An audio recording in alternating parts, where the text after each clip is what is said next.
Hello everyone and welcome to my Earth and Life Science class. In today's video, I am going to talk about the Earth's resources. And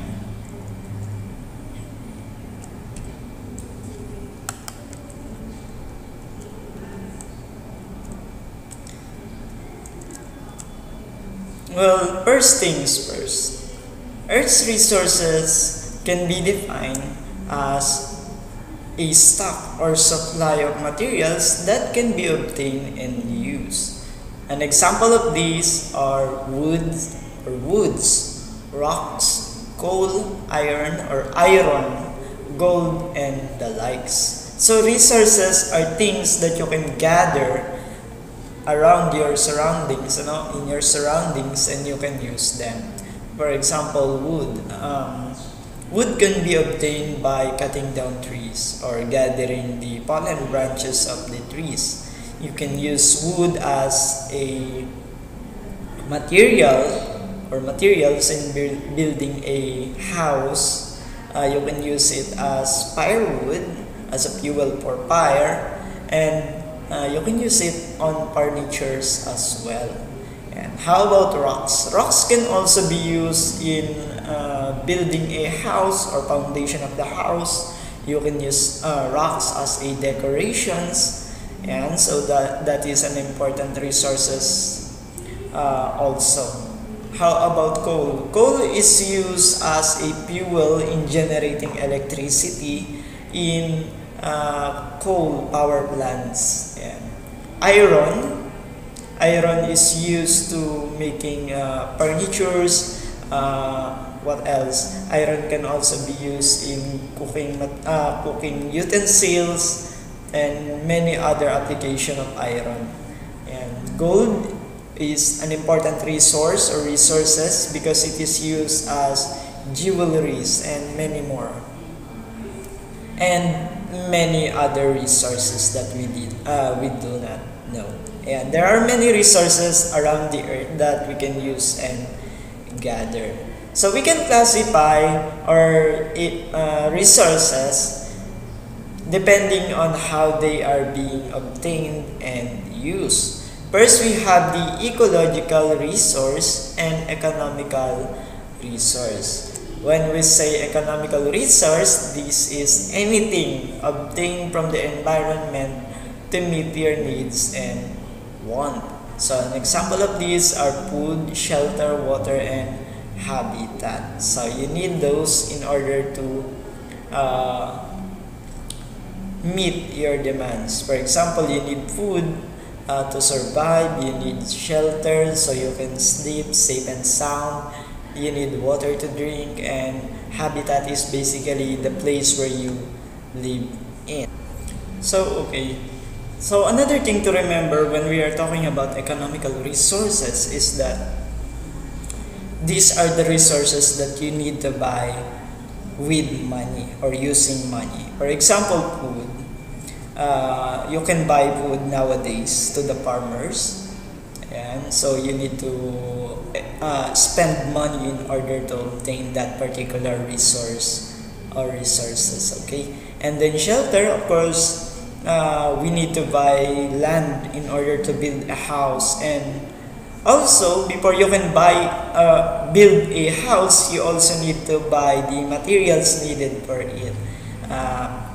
First is the wood that you will use as a framework, then the concrete, then the soil that you are going to use with the concrete, the iron as a reinforcement, of course, and the roof materials, as well as you need for the labor or manual labor, that is a service of the human people in order to build your house.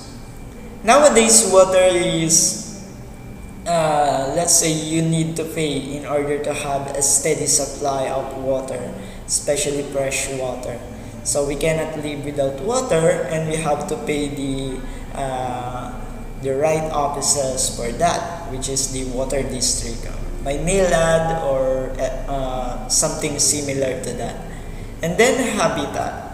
Sometimes in the Philippines, you have to pay taxes, no?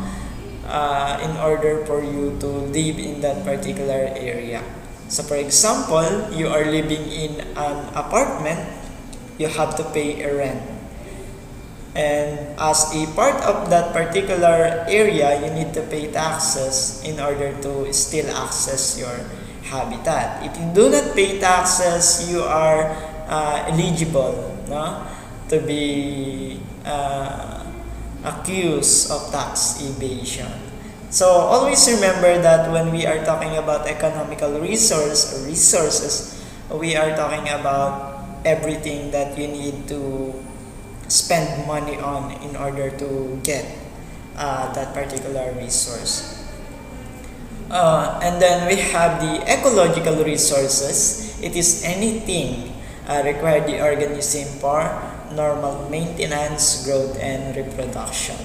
I have made a mistake on the example in this one, but it is basically the same with the economical resource. The difference is that ecological resources is anything that you need to grow.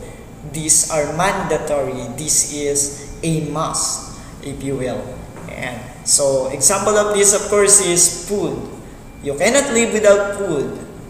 Water. You cannot live without water because life on earth is water-based, meaning 70% or 90% of your body is made up of water. Without water, you cannot live. And maybe you can live several days without water, but after that, you are going to die of dehydration. Another thing is that you need shelter. That is a must, no? And sometimes you can build shelter just by going to the forest, cut down trees, and build yourself a nipa hut in order to have your own house. Remember that ecological resources are anything that you can gather in your surrounding, or that's it. You need to gather those resources, and those resources are very important because it needs, or it is sustaining your means of living. Yeah. Then we classify the resources into two, economical and ecological. But what about natural resources? What are natural resources?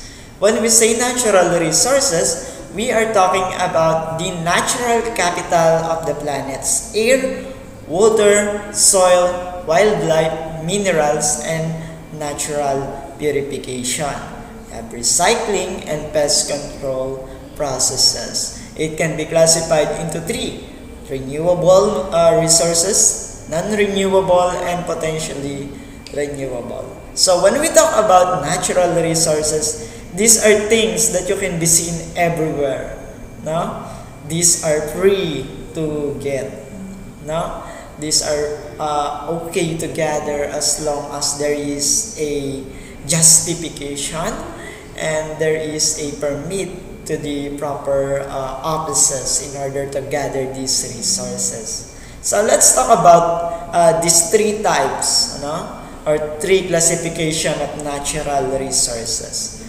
We have renewable resources. When we say renewable, these are perpetual. It can be renewed, replenished, or regenerate. Meaning it cannot be created manually. No, it is always there. It never runs out of resources. For example, solar energy. In solar energy, we have light and heat. And then we know that solar is a term used for the sun or star. Meaning solar energy is coming from the sun. And we know that the sun is there for millions and billions of years. And this energy doesn't seem to run out. We just need a proper technology in order to harness that energy. In this case, we use solar panels to gather solar energy. It is classified as renewable resources because it never runs out of resources. Okay. Another thing is geothermal energy. When we say geo, that means the earth, and thermal means heat. It means that the heat under the earth is utilized in order to harness that energy and make electricity, such as geothermal energy, geothermal power plants like in Tiwi, Albay. So we use the areas that has excess geothermal energy to gather energy to produce electricity. It never runs out because the heat under the earth is always hot and constant. And then we have the water power. Water power is termed as hydrothermal energy. It doesn't run out as long as the area that we get that water from is always flowing. For example, river and dams. No? So we build dams in order to harness that water power, such as in Amgat Dam, Pantabangan Dam, La Mesa Dam, and those are our resources of water. Next, we have the potentially renewable. When we say potentially renewable, it can be replenished fairly rapidly, no? Hours to decades through natural processes. For example, we have trees, grassland, grasses, wild animals, fresh lake, and stream water. Groundwater, fresh air, and fertile soil. So when we say potentially renewable, there is a chance that we can regenerate that particular resources. Now, one example is forestries. When we say forestries, we are talking about the numerous trees beside the mountains. No? If we cut down those trees, we can replant them. By replanting that, we replenish the resources of trees. No? But it takes decades or 10 years in order to have a fully grown trees. How about grassland? Grassland grasses can be replanted anywhere, so that is a renewable source. And wild animals, as long as there is forest, wild animals can continually reproduce. No? And then stream water. Stream water is we call them sapa in Tagalog or in Filipino.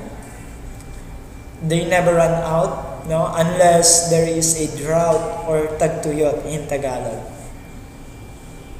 So when we say potentially renewable, we can recover that particular resources. No? We can able to grow them, we can farm them.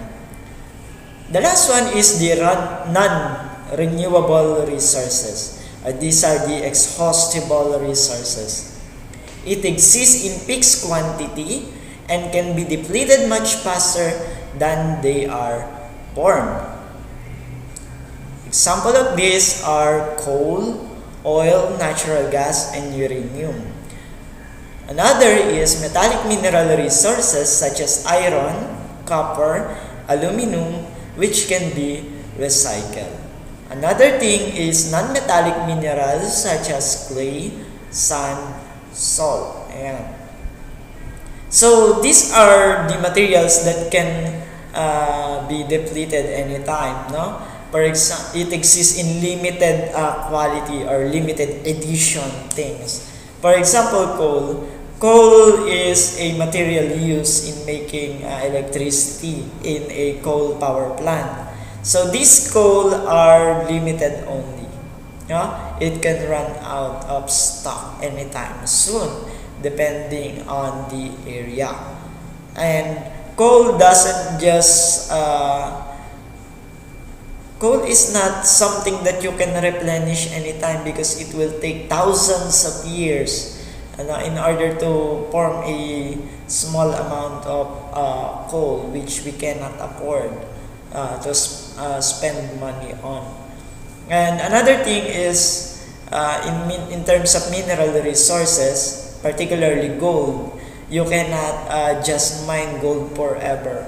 No, because there is a limited stock of iron, of gold in the mines, in gold mines. So it is not something that you cannot you can just harvest on and regrow them back.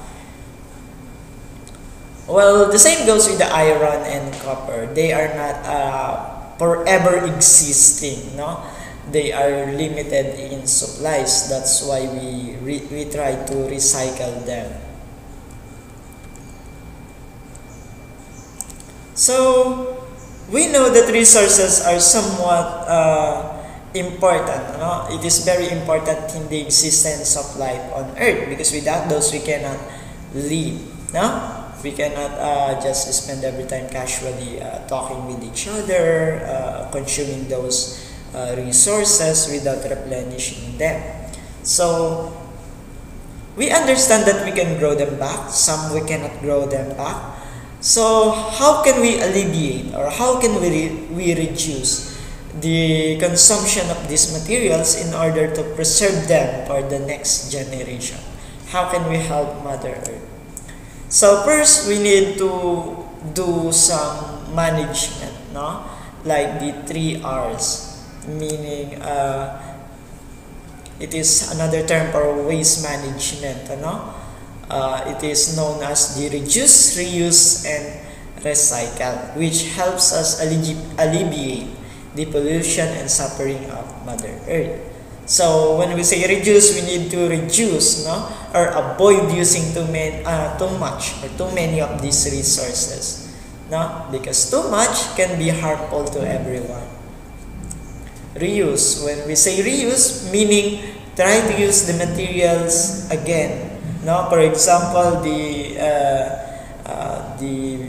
1.5 liter of Coca-Cola, Pepsi, or Mountain Dew, those plastic bottles can be reused as planting materials or decorations. If you are art-related person, no, you can use them as decors.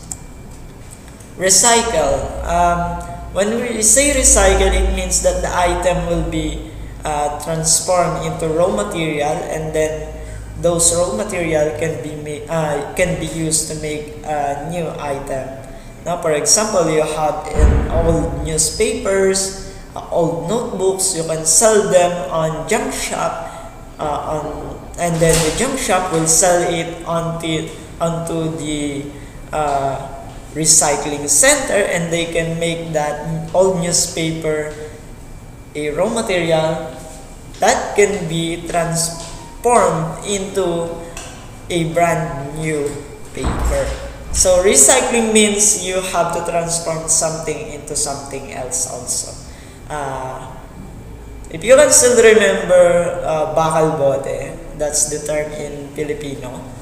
You can sell them the materials that you don't need, like bottle of soft drinks, bottle of beers, metallic materials. Yeah. So what they are doing is recycling or recycle, and they can help Mother Earth, no, to reduce the pollution and suffering that these materials can cause Mother Earth. So that's all for my discussion about Earth's resources. If you have any questions, feel free to comment down below on the comment section of this video. Thank you for watching.